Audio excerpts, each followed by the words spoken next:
Welcome sa isa na namang episode ng Panlasang Pinoy. Gagawa tayo ng polvoron. Ito yung mga ingredients na kailangan natin gamitin. All-purpose flour, powdered milk, softened butter, granulated sugar, at crushed pinipig. Umpisahan natin ang paggawa ng polvoron. First step, kailangan natin ng isang frying pan or wok. Ilalagay na natin dito yung flour and ito-toast na natin na to. Kailangan dito sa pagto-toast ng flour, ihalo natin constantly para hindi masunog yung isang side. Maganda din itong paghahalo para maging uniform yung pagkaluto or yung pagka-toast nitong flour. Itutuloy lang natin itong paghahalo na to hanggang sa maamoy na ninyo yung aroma ng toasted flour and makita na ninyo na nag-iiba na yung color. Magiging na itong light brown. After toasting the flour, papabayaan muna natin itong lumamig and then ilalagay natin sa isang mixing bowl.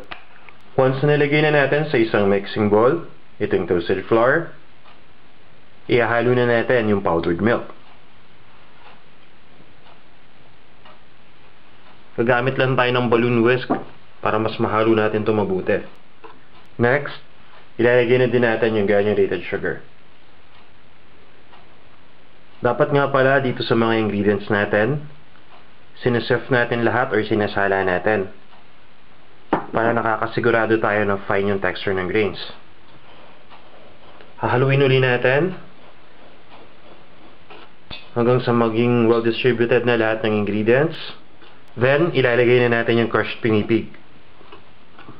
Itong crushed pinipig, optional lang to. So, kung walang available dyan, pwede naman kayo makagawa ng polvoron na walang crushed pinipig.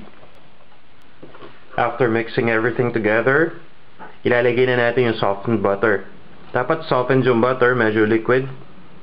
Parang ganito, pag pinupor natin. Para mas madali siyang mahalo dito sa mga ingredients. Now, after placing in the butter, kailangan lang natin itong i-mix ulit. At this point, nasa sa inyo na kung paano nyo gustong gawin yung pag-mix. Pwede kayong gumamit ng tool or pwede din yung kamayin ito. Basta, siguraduhin lang natin na nahalo natin mabuti yung mga ingredients para uniform yung lasa.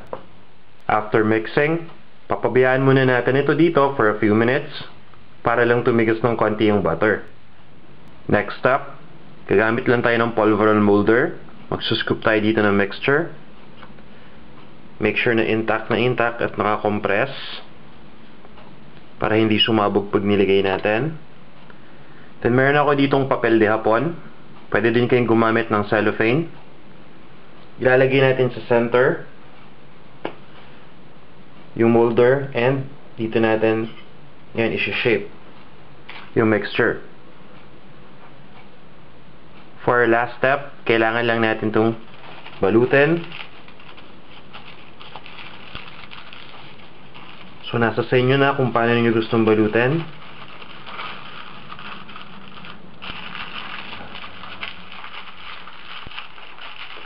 Then after this, itutuloy lang natin itong process na to hanggang sa lahat ng mixture na balot na natin. Para sa exact measurements ng mga ingredients, bumisita lang kayo sa panlasangpinoy.com. After wrapping, ito na ang ating polvoron.